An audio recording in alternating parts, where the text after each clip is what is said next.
আসসালামু আলাইকুম প্রিয় দর্শক, অন্য মঞ্চের আলোচনায় আপনাদের সকলকে আমন্ত্রণ জানাচ্ছি।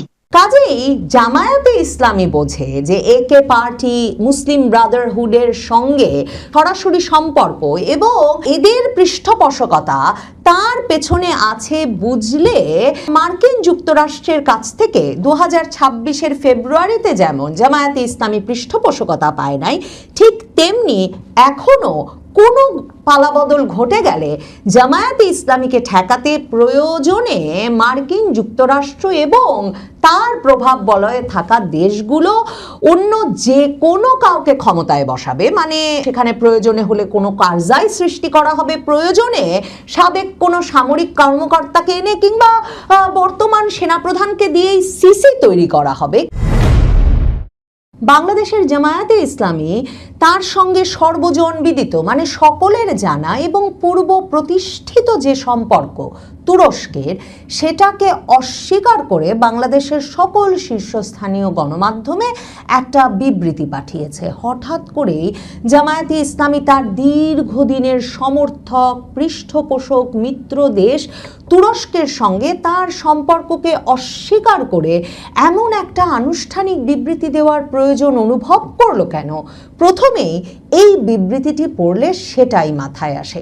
বাংলাদেশে আসলে নানা রকম দেশের নানা রকম খেলা চলছে বটে, কিন্তু তুরস্কের সঙ্গে জামায়াতে ইসলামীর সম্পর্কটা যেমন ঐতিহাসিক, তেমনি তুরস্কের বর্তমান যে ক্ষমতাসীন দল, দীর্ঘ সময় ধরে ক্ষমতাসীন আছে যে প্রেসিডেন্ট রেচেপ তাইপ এরদোয়ানের দল জাস্টিস অ্যান্ড ডেভেলপমেন্ট পার্টি একে পার্টির সঙ্গে এই দলটির যে সম্পর্ক, জামায়াতে ইসলামীর যে সম্পর্ক, সেটা এতই প্রতিষ্ঠিত যে বিস্মিত হতেই হয় যে জামায়াতে ইসলামী হঠাৎ করে এরকম একটা সময়ে তাদের সঙ্গে কোনো রকম কোনো সম্পর্ক নাই তুরস্কের, সেটা বলতে যে এতটা উদ্গ্রীব হয়ে উঠল। 2016 সালে যখন জামায়াত নেতা মতিউর রহমান নিজামীকে আন্তর্জাতিক অপরাধ ট্রাইব্যুনালে যুদ্ধাপরাধের দায়ে মৃত্যুদণ্ড দেওয়া হয়, তখন তুরস্কের প্রেসিডেন্ট রেচেপ তাইপ এরদোয়ান এমন ক্ষেপে গিয়েছিলেন, তিনি সংবাদ মাধ্যমে শুধুমাত্র এর নিন্দা জানিয়েছিলেন বা আনুষ্ঠানিক প্রতিক্রিয়ায় তুরস্ক সরকার নিজামীর ফাঁসির রায়ের প্রতিবাদ জানিয়েছিল, নিন্দাবাদ জ্ঞাপন করেছিল, তাই নয়। প্রেসিডেন্ট রেচেপ তাইপ এরদোয়ান তখন সংবাদ মাধ্যমে এমন হুমকি দিয়েছিলেন যে বাংলাদেশে এই বিচার চলতে থাকলে বাংলাদেশের সঙ্গে তুরস্ক সকল কূটনৈতিক সম্পর্ক ছিন্ন করবে, প্রয়োজনে রাষ্ট্রদূতকে সরিয়ে নিয়ে যাবে। এহেন তুরস্কের এখন তাদের দলের সঙ্গে সম্পর্ক পৃষ্ঠপোষকতা সমর্থনের বিষয়টা একেবারে অস্বীকার করে জামায়াতে ইসলামী তাদের যে অবস্থান সেটা ব্যাখ্যা করে একটা বিবৃতি দিয়েছে বাংলাদেশের সকল সংবাদ মাধ্যমে, বাংলাদেশের শীর্ষস্থানীয় দৈনিক বাংলাদেশ প্রতিদিনের ছাপানো একটা প্রতিবেদনের প্রতিবাদে। বাংলাদেশ প্রতিদিন তাদের ওই প্রতিবেদনে বলেছে যে জামায়াতের তুরস্ক কানেকশন এবং 71-এর পাপ, এবং সেই খবরে তারা বলেছে যে বাংলাদেশের টার্কিশ এয়ারলাইন্সের Bangladesh general sales agent GSA হলো অ্যারোমেট সার্ভিসেস লিমিটেড। ওই অ্যারোমেট সার্ভিসেস লিমিটেডের প্রতিষ্ঠানের চেয়ারম্যান এবং অন্যতম কর্ণধার শাহরিয়ার নাসের জাহেদি সম্প্রতি জামায়াতে যোগদান করেছেন বলে ঝিনাইদহে জোর গুঞ্জন হয়েছে। শাহরিয়ার নাসের জাহেদি সে কথাটা অস্বীকার করেছেন, কিন্তু তিনি দলে যোগ না দিলেও তার সঙ্গে জামায়াতের যে ঘনিষ্ঠ যোগাযোগ সে কথা সবাই জানেন, এবং সে কারণে তিনি 2024 সালের 5ই আগস্টের আগ পর্যন্ত ঝিনাইদহ জেলা আওয়ামী লীগের সহসভাপতি হিসেবে দায়িত্ব পালন করার পরেও এবং 24-এর আমি দামি নির্বাচনে আওয়ামী লীগের মনোনয়ন চাওয়ার পরেও এবং সেই নির্বাচনে স্বতন্ত্র নির্বাচন করে বিজয়ী হয়েছেন, সেসবের পরেও 2024-এর আগস্টের পর থেকে জাহেদি যে টিকে আছেন বাংলাদেশের রাজনীতিতে ব্যবসায়, তার প্রমাণ হচ্ছে, সেটার একমাত্র কারণ হচ্ছে তার জামায়াত কানেকশন। বাংলাদেশ প্রতিদিন এমন একটা জিনিস প্রতিষ্ঠা করতে চেয়ে বলেছে যে তবে এর আগে এই যে টার্কিশ এয়ারলাইন্সের জিএসএ প্রাপ্ত এই নাসের জাহেদি, তিনি আসলে 2008 সালের আগে বিএনপির রাজনীতি করতেন। 2007 সালের 11 সময় তার সামরিক বাহিনীর কর্তা ব্যক্তি বন্ধু সিজিএস জেনারেল সিনহা ইবনে জামালির বদলতে তিনি আরো ক্ষমতাবান হয়ে ওঠেন। এবং এই পত্রিকাটি লিখছে, বাংলাদেশ প্রতিদিন লিখছেন যে জাহেদি শুধু অ্যারোমেটের কর্ণধার নয়, দেশের অন্যতম শীর্ষ ওষুধ কোম্পানি রেডিয়েন্টের কর্ণধারও বটে। ঝিনাইদহের সাধারণ মানুষ বলছেন যে জাহেদি যেখানেই ক্ষমতার গন্ধ পান সেখানেই বাসা বাঁধেন। তাদের শঙ্কা, তাহলে কি জামায়াত শিগগিরই ক্ষমতায় আসবে? বাংলাদেশ প্রতিদিন আসলে এই পুরো খবরটার মধ্যে যেটা খুব গুরুত্বের সঙ্গে প্রতিষ্ঠা করার চেষ্টা করেছে সেটা হচ্ছে যে জামায়াতকে একটা দীর্ঘ সময় ধরে তুরস্কের ক্ষমতাসীন দল জাস্টিস অ্যান্ড ডেভেলপমেন্ট পার্টি, একে পার্টি, ক্ষমতায় যাওয়ার জন্য প্রস্তুত করার চেষ্টা করছে। কারণ ওই একে পার্টি এবং বাংলাদেশের জামায়াতে ইসলামী একই মতাদর্শে বিশ্বাসী। 1928 সালে মিশরে ইখওয়ানুল মুসলিমিন, যে মুসলিম ব্রাদারহুড প্রতিষ্ঠা করেন হাসান আল বান্না এবং সায়েদ কুতুব, এবং ইতিহাসবিদ ফিলিপ জেনকিন্সের মতে জামায়াতের প্রতিষ্ঠাতা সাইয়েদ আবুল আলা মওদুদির মতাদর্শে অনুপ্রাণিত হয়েই যেমন মুসলিম ব্রাদারহুড প্রতিষ্ঠিত হয়, সেই একইভাবে মওদুদি জামায়াত প্রতিষ্ঠা করেন 1940 সালে এসে। এখন এই যে জামায়াত, একে পার্টি, মুসলিম ব্রাদারহুড, এগুলো সকল একই সূত্রে গাঁথা। সেই কারণে এরা একে অপরকে সমর্থন যেমন করেন, তেমনি রেচেপ তাইয়েপ এরদোয়ানের দল জাস্টিস অ্যান্ড ডেভেলপমেন্ট পার্টি, একে পার্টি দীর্ঘ সময় ধরে জামায়াতকে বাংলাদেশের ক্ষমতায় যাওয়ার জন্য প্রস্তুত করছে। সে কারণে জামায়াতের সঙ্গে তুরস্কের বহুমুখী সম্পর্ক দৃশ্যমান হয়ে উঠেছে। বহু ছাত্র শিবির সদস্য উচ্চশিক্ষার জন্য তুরস্ক যাচ্ছেন। তুরস্কের সঙ্গে বাংলাদেশের বাণিজ্য বৃদ্ধিরও ফায়দা নিচ্ছে জামায়াত বলে বাংলাদেশ প্রতিদিন লিখে বলছে। এই যে এই জাহেদের মতো তুরস্কের সঙ্গে যেসব ব্যবসায়ীরা ব্যবসা করেন, তারাও কর্পোরেট সোশ্যাল রেসপন্সিবিলিটির আওতায় জামায়াতের বিভিন্ন কর্মকাণ্ডকে এক রকমের অর্থায়ন করেন। এবং বলা হচ্ছে ওই পত্রিকার খবরে, তুরস্কে জামায়াতের কর্মীদের নিয়মিত রাজনৈতিক প্রশিক্ষণের আয়োজন করা হচ্ছে।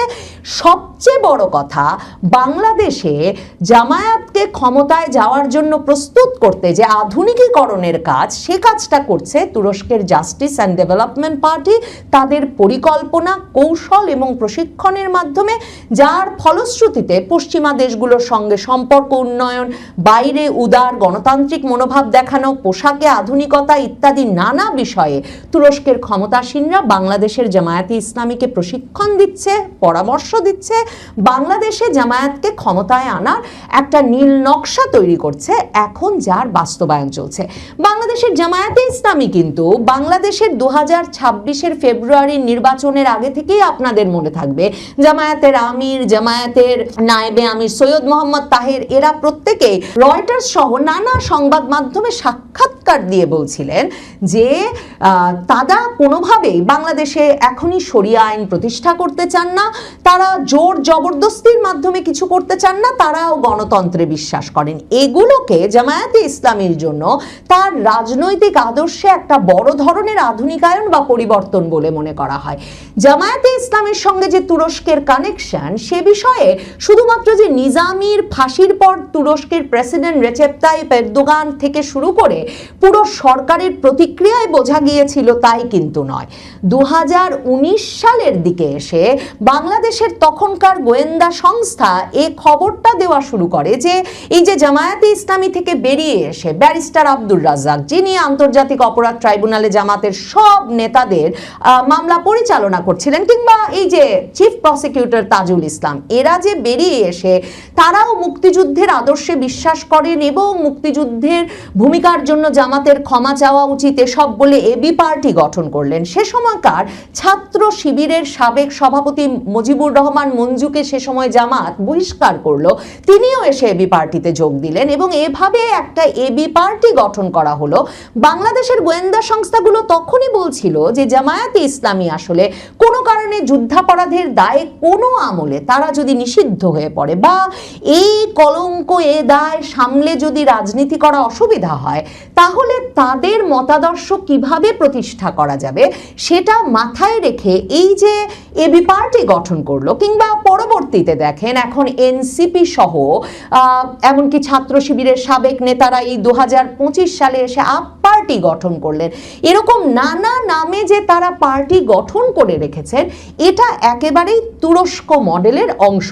তুরস্কেও যখন কামাল আতাতুর্ক ধর্মনিরপেক্ষ রাষ্ট্র প্রতিষ্ঠা করেছিলেন, তখন আসলে তার প্রায় 100 বছর পর যে একেবারে একটা কট্টর ডানপন্থী জাস্টিস অ্যান্ড ডেভেলপমেন্ট পার্টি বা একে পার্টি, রেচেপ তাইয়েপ এরদোগানের পার্টি তুরস্কে এত বছরের জন্য ক্ষমতায় আসবেন, সেটা প্রায় অবিশ্বাস্য ছিল। কিন্তু তুরস্কেও কামাল আতাতুর্কের আমলের পর যখন একটা দীর্ঘ সময় পর আবারও বহুদলীয় গণতন্ত্র বা বহুদলীয় রাজনীতির সুযোগ সৃষ্টি হয়, তখন থেকেই ধর্মভিত্তিক রাজনীতি তৈরি হয় এবং তুরস্কে প্রথমে মিল্লি সেলামেত পার্টিসি গঠিত হয়, তারপরে সেটা থেকে ওয়েলফেয়ার পার্টি, সেই ওয়েলফেয়ার পার্টি থেকেই কিন্তু আজকের একে পার্টি বা রেচেপ তাইয়েপ এরদোয়ানের পার্টির জন্ম হয়েছিল।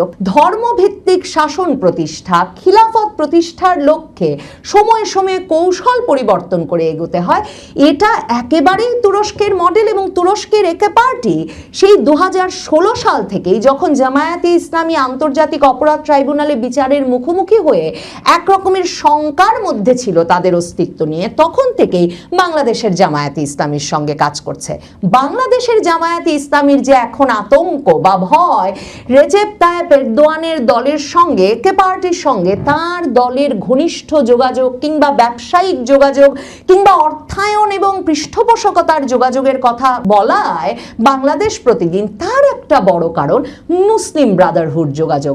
দেখেন 2011 সালের আরব বসন্তের পর মিশরে মুসলিম ব্রাদারহুডের ক্ষমতায় থাকা ঠেকাতে মার্কিন যুক্তরাষ্ট্রের মদদে এবং পৃষ্ঠপোষকতায় ক্ষমতায় আনা হয় সাবেক সামরিক কর্মকর্তা আবদেল ফাতাহ আল সিসিকে, এবং সেই সিসি এখন প্রায় 12 বছরের বেশি সময় ধরে মিশরে ক্ষমতায় আছে। কাজেই জামায়াতে ইসলামী বোঝে যে একে পার্টি মুসলিম ব্রাদারহুডের সঙ্গে সরাসরি সম্পর্ক এবং এদের পৃষ্ঠপোষকতা তার পেছনে আছে বুঝলে মার্কিন যুক্তরাষ্ট্রের কাছ থেকে 2026-এর ফেব্রুয়ারিতে যেমন জামায়াতে ইসলামী পৃষ্ঠপোষকতা পায় নাই, ঠিক তেমনি এখনো কোনো পালাবদল ঘটে গেলে জামায়াতে ইসলামীকে ঠেকাতে প্রয়োজনে মার্কিন যুক্তরাষ্ট্র এবং তার প্রভাব বলয়ে থাকা দেশগুলো অন্য যে কোনো কাউকে ক্ষমতায় বসাবে। মানে সেখানে প্রয়োজনে হলে কোনো কারজাই সৃষ্টি করা হবে, প্রয়োজনে সাবেক কোনো সামরিক কর্মকর্তাকে এনে কিংবা বর্তমান সেনাপ্রধানকে দিয়েই সিসি তৈরি করা হবে। কিন্তু জামায়াতে ইসলামীকে ক্ষমতায় ঠেকানো হবে শুধু তাই নয়, 2024-এর আগস্টে যে বিপ্লব তারা অর্ধেক সম্পন্ন করেছে শেখ হাসিনার পতন ঘটানোর মাধ্যমে, সে বিপ্লব সম্পন্ন করা তাদের পক্ষে একেবারেই দুরূহ হয়ে পড়বে। কাজেই জামায়াতে ইসলামী তাদের এতটা ঘনিষ্ঠ মিত্র দল তুরস্কের সঙ্গে সম্পর্ক অস্বীকার করে বিবৃতি দিল যখন জামায়াতে ইসলামীর সঙ্গে তুরস্কের পররাষ্ট্রমন্ত্রী এসে জামায়াতের আমিরের সঙ্গে সাক্ষাৎ করে গেছেন এই বছরেই, এবং সে সময় জামায়াতে ইসলামীর আমিরের সঙ্গে বাংলাদেশের অর্থনৈতিক পরিস্থিতি, অর্থনৈতিক সংস্কার, রাজনৈতিক পরিস্থিতি, রাজনৈতিক সংস্কার, আভ্যন্তরীণ রাজনীতি নিয়ে যে জামায়াতের আমির কথা বলেছেন, সেটা কিন্তু তখন জামায়াতের আমিরের তরফে দেওয়া বিবৃতিতেই বলা হয়েছিল। অথচ এখন যখন জামায়াতের তুরস্ক কানেকশন নিয়ে বাংলাদেশ প্রতিদিন খবর করেছে, তখন জামায়াতে ইসলামী প্রতিবেদনটি সম্পূর্ণ অসত্য প্রদত্ত, ভিত্তিহীন, বানোয়াট এবং রাজনৈতিক উদ্দেশ্য প্রণোদিত। এতে উপস্থাপিত অভিযোগ ও দাবির সঙ্গে বাস্তবতার কোনো মিল নেই। তুরস্কের জাস্টিস অ্যান্ড ডেভেলপমেন্ট পার্টির সঙ্গে বাংলাদেশ জামায়াতে ইসলামীর কোনো গোপন সম্পর্ক নেই। তুরস্কের সঙ্গে মার্কিন যুক্তরাষ্ট্রের সম্পর্ক নানা সময়ে বেশ ভালোই হয়ে উঠেছিল, এমনকি রেচেপ তাইয়েপ এরদোয়ানের সময়ও। কিন্তু পৃথিবীর অন্য কোনো দেশে যে রেচেপ তাইয়েপ এরদোয়ানের যে মূল স্বপ্ন, খিলাফত প্রতিষ্ঠার স্বপ্ন, সেই স্বপ্ন প্রতিষ্ঠায় সাহায্য করতে তাদের মিত্র কোনো দলকে মার্কিন যুক্তরাষ্ট্র, বিশেষ করে ট্রাম্প প্রশাসন কিছুতেই সমর্থন দেবে না বা সহ্য করবে না, সেটা বুঝে সম্ভবত জামায়াতে ইসলামীকে তাদের এই ঘনিষ্ঠ মিত্রর সঙ্গে সম্পর্ক অস্বীকার করে বাংলাদেশের প্রত্যেকটি পত্রিকায় এমন সময়ে হঠাৎ করে বিবৃতি ছাপাতে হলো। সন্দেহ জাগে কোন পরিবর্তন ঘটতে যাচ্ছে যে এমন সময়ে এমন বিবৃতি দেওয়া এতটা গুরুত্বপূর্ণ হয়ে উঠল জামায়াতে ইসলামীর জন্যে। দিল্লি না ঢাকা, সব আওয়াজ ফাঁকা ফাঁকা। কি প্রসঙ্গে এই স্লোগানটা দিলাম বুঝতেই পারছেন। গত কয়েকদিন ধরে একটা আলাপ যে ভারতীয় ভিসা চালু হওয়ার সাথে সাথে যেন এক হাহাকার শুরু হয়ে গেছে। ভিসা সেন্টারের সামনে দীর্ঘ লাইন। যে বাংলাদেশের জনগণ দিল্লি না ঢাকা স্লোগান দেয়, ভারত বিরোধী তারা জিগির তোলে, তারাই ভারতীয় ভিসা সেন্টারের সামনে দীর্ঘ লাইন দিচ্ছে। ভেবে দেখুন তো, যে দেশের সাথে দীর্ঘ 2 বছর ধরে কূটনৈতিক সম্পর্কে এক ধরনের বরফ জমেছিল, যে দেশের বিরুদ্ধে সামাজিক যোগাযোগ মাধ্যমে দিনের পর দিন চলেছে তীব্র বয়কট ইন্ডিয়া ক্যাম্পেইন, হঠাৎ মাত্র 24 ঘন্টার ব্যবধানে সেই দেশের ভিসার জন্য লাইন দাঁড়িয়ে গেল মাইলের পর মাইল। হ্যাঁ, অবাস্তব শোনালেও এটাই এখন নির্মম বাস্তবতা। দীর্ঘ 2 বছরের তীব্র অপেক্ষা আর স্থগিতাদেশের পর ভারত যখনই বাংলাদেশের সাধারণ মানুষের জন্য পুনরায় টুরিস্ট বা পর্যটন ভিসা চালু করলো, ঠিক তখনই পুরো বাংলাদেশ জুড়ে যেন এক সুনামি বয়ে গেল। মাত্র 24 ঘন্টার মধ্যে জমা পড়েছে, প্রথম 24 ঘন্টার কথা বলছি, কয়েকদিন হয়ে গেছে ইতিমধ্যে, গত রোববার থেকে বা সোমবার থেকে পূর্ণোদ্যমে ভিসা আবেদন নেওয়া শুরু হয়ে গেছে। এতক্ষণে কয় লক্ষ ভিসা আবেদন পড়েছে সেটি রীতিমতো হিসেবের ব্যাপার। যেটি বলছিলাম যে প্রথম 24 ঘন্টায় প্রায় 1.5 লাখের কাছাকাছি, 1,40,000-এরও বেশি ভিসার আবেদন। ঢাকার যমুনা ফিউচার পার্কের সামনে কিলোমিটারের পর কিলোমিটার জুড়ে মানুষের যে দীর্ঘ সরপিল লাইন, তা দেখে থমকে গেছে আন্তর্জাতিক বিশ্লেষকরাও। তাহলে কি রাজনীতি, কূটনীতি আর সামাজিক মাধ্যমের বয়কট স্লোগান সবই কি এক নিমিষে কর্পূরের মতো উড়ে গেল? কেন বাংলাদেশের সাধারণ মানুষ সমস্ত ভূ রাজনৈতিক টানাপোড়েন ভুলে দলে দলে ছুটছেন ভারতীয় ভিসা সেন্টারের দিকে? কি লুকিয়ে আছে এই তীব্র আকাঙ্ক্ষার পেছনে? দর্শক, ঘটনার গভীরে যাওয়ার আগে আমাদের একটু পেছনে ফিরে তাকাতে হবে। আমরা সবাই জানি 2024 সালের আগস্ট মাসে এক তীব্র ষড়যন্ত্রমূলক তথাকথিত ছাত্র জনতার অভ্যুত্থানের মাধ্যমে শেখ হাসিনা সরকারের পতন ঘটে।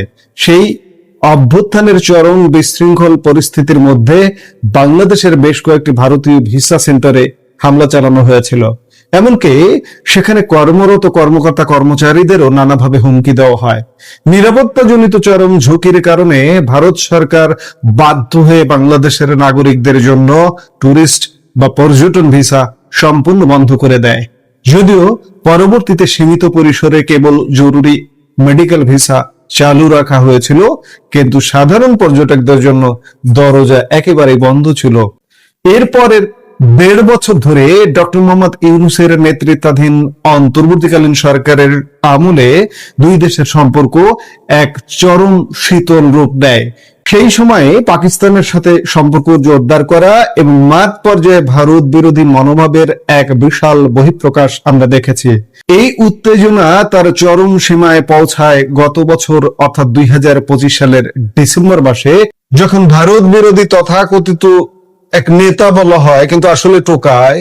ওসমান হাদির হত্যাকাণ্ডের পর একটি বিশাল ক্ষুব্ধ জনতা ঢাকার ভারতীয় দূতাবাসের দিকে লং মার্চ বা অভিমুখ যাত্রা করে। তবে অতি সম্প্রতি বাংলাদেশের রাজনৈতিক দৃশ্যপটে কিছুটা পরিবর্তন এসেছে।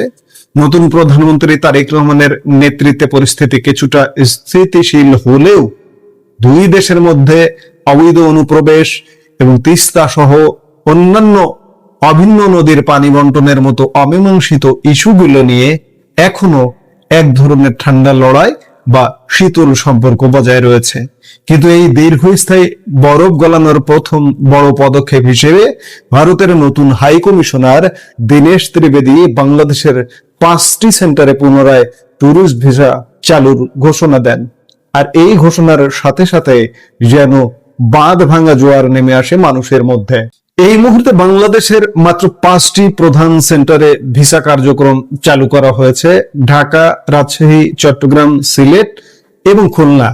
অথচ মনে রাখবেন যে 2024 সালের আগস্টের আগে সারা বাংলাদেশ জুড়ে ভারতের 16টি অত্যাধুনিক ভিসা অ্যাপ্লিকেশন সেন্টার চালু ছিল। 16টি সেন্টারের চাপ এখন এসে পড়েছে মাত্র 5টি সেন্টারের ওপর। ফলে ঢাকার যমুনা ফিউচার পার্কের সামনে কিলোমিটারের পর কিলোমিটার দীর্ঘ সরপিল লাইন দেখা যাচ্ছে গত কয়েকদিন ধরে।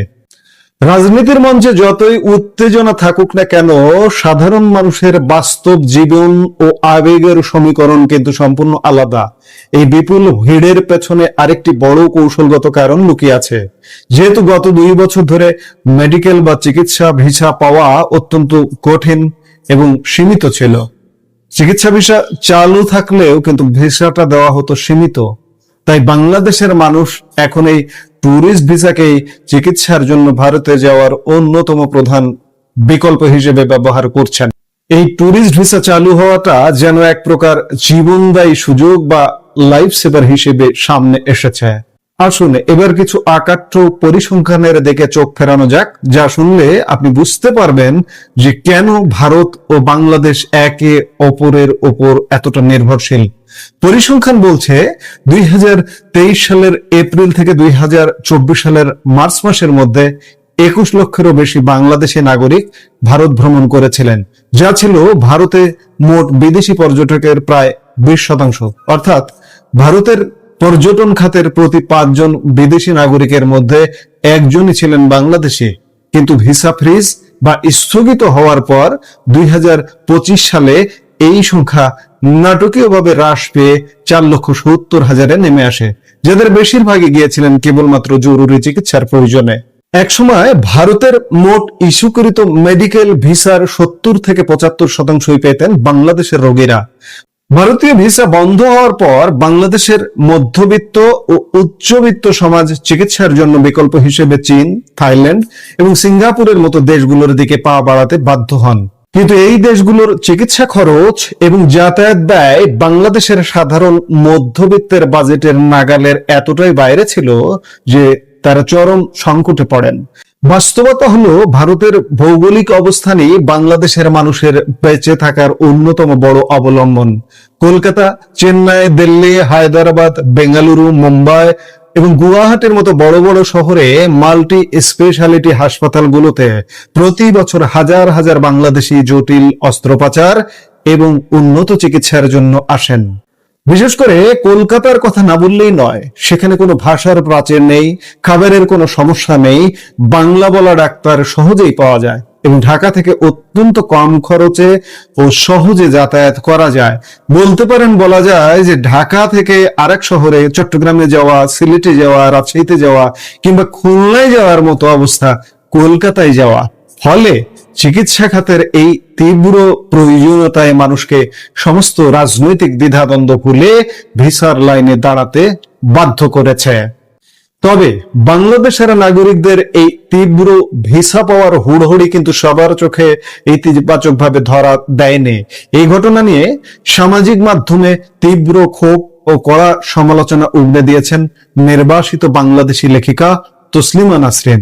তিনি তার একটি ফেসবুক পোস্টে সরাসরি প্রশ্ন তুলে লিখেছেন, আমি জানতে চাই যে এই লাইনে দাঁড়িয়ে থাকা মানুষগুলো তাদের মধ্যে কতজন ঢাকা নয় দিল্লি স্লোগান দিয়েছিল, কতজন ভারতের শিলিগুড়ি করিডোর বা চিকেন স্নেক দখল করার স্বপ্ন দেখেছিল, কতজন ভারতের বিরুদ্ধে যুদ্ধ ঘোষণা করতে চেয়েছিল, কতজন ভারতীয় পতাকা অবমাননা করেছিল, এদের মধ্যে কতজন হিন্দু বিদ্বেষী, কতজন ভারতকে শত্রু মনে করে, আর এদের মধ্যে কতজন আসলে মনে প্রাণে ভারত বিরোধী।